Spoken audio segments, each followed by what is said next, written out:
चारुवली जी, आपसे शुरुआत करती हूँ। क्या बड़े कारण देखती हैं आप कि इस तरह के मामले बढ़ते जा रहे हैं, बजाय कि कम हो, इस पर बात ना के बराबर हो और हम अच्छी चीजों पर बात करें। हम डेवलपिंग कंट्री हैं, उस हिसाब से उस दिशा में बात करें, लेकिन हम आज भी women safety, crime, child crime, बच्चों को लेकर बातें करते हैं। देखिए, दो चीजें हैं मेरे अनुसार, दो कारण है। एक तो जो हमारी जस्टिस डिलीवरी सिस्टम है, यानी कि हमारी न्याय व्यवस्था पूरी तरह से कोलैप्स कर गई है। उसमें लोगों का विश्वास खत्म हो रहा है, लोगों का नहीं, पुलिस और अथॉरिटीज खुद का विश्वास उसमें कम हो रहा है। अगर आप देखें तेलंगाना में क्या हुआ, जब वो लड़की का रेप हुआ, पुलिस ने एनकाउंटर करके लड़की को मार दिया। एक यूपी में भी अभी 15-20 दिन पहले कहानी आई है, जो लड़के ने बलात्कार करके लड़की को उसको एक कुएं में फेंका था, तो उसको भी उन्हें एनकाउंटर करके मार दिया।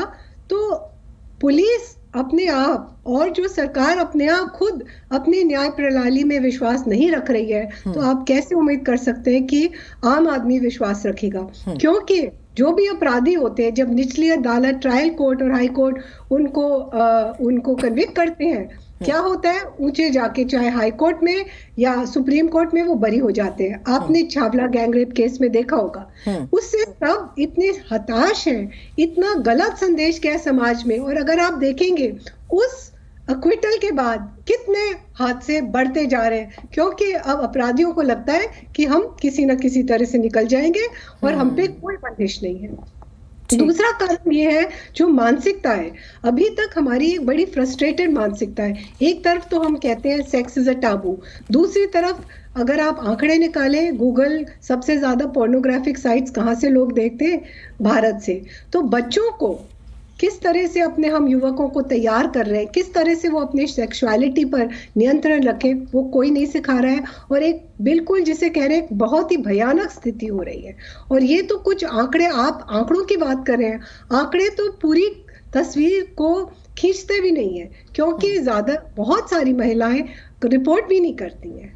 ठीक बात है, ठीक बात कह रही हैं। अब बात पूरी कीजिए, अपना सेंटेंस पूरा कर लीजिए प्लीज। तो जैसे अगर आप देखें, अभी ये हम 10 साल निर्भया कांड की जो है हत्या को, उसको हम याद किस लिए कर रहे हैं? हम यादगार इसलिए बना रहे हैं कि इस तरह की घटनाएं नहीं हो। लेकिन एक दिन पहले क्या हुआ है, एक दिन पहले एक लड़की को स्कूल जाते हुए कोई, ये नहीं कि शाम को पार्टी में जा रही है आप कोई आरोप लगाए, एक लड़की स्कूल जाते हुए सुबह के वक्त उस पे इस तरह से एक अटैक हुआ है, एक लड़के ने किया है। निर्भया में क्या हुआ था, कुछ दानव, मैं तो उनको दानव कहूंगी, उन्हें एक महिला को अपने बस में उठा लिया था अपने हवस के लिए, क्योंकि महिला को तब भी एक वस्तु समझते थे। आज भी ये लड़का, उसने भी एक वस्तु समझा कि इसने मेरे को मना क्यों किया। हाँ। और पुलिस पूरी तरह से, जिसे कहते हैं इनसेंसिटिव है, उसमें कोई संवेदनशीलता बची नहीं है। ठीक तरह से एफआईआर नहीं रजिस्टर होते। आपने अब रेप की बातें कर रहे हैं, अभी 2 महीने पहले इसी तरह की एक घटना हुई है। एक लड़की स्कूल जाते हुए, उसको पूरी ऊपर से नीचे तक छलनी, उसने स्टैबिंग किया है। तब सारी मीडिया, सारी संस्थाएं आई, लेकिन आज उसकी हालत यह है कि वो पैरालाइज बेड पे पड़ी हुई है। और क्या एफआईआर क्या दर्ज किया है? सिर्फ हत्या करने की कोशिश। वो स्टॉकिंग किस लिए नहीं ऐड किया? 354D में ये पूछती हूँ, क्या पुलिस को अपने ही धाराएं नहीं पता भारतीय दंड संहिता की, कि क्यों नहीं ऐड की?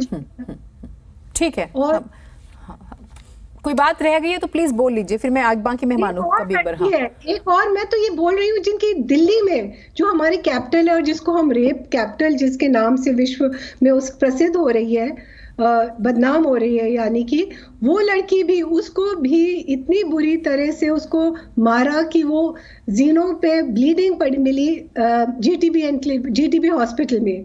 उसकी माँ की स्टेटमेंट है कि उनने उसकी रेप करने की कोशिश की, लेकिन नहीं, वो नहीं लगाई है, धारा ही नहीं लगाई है।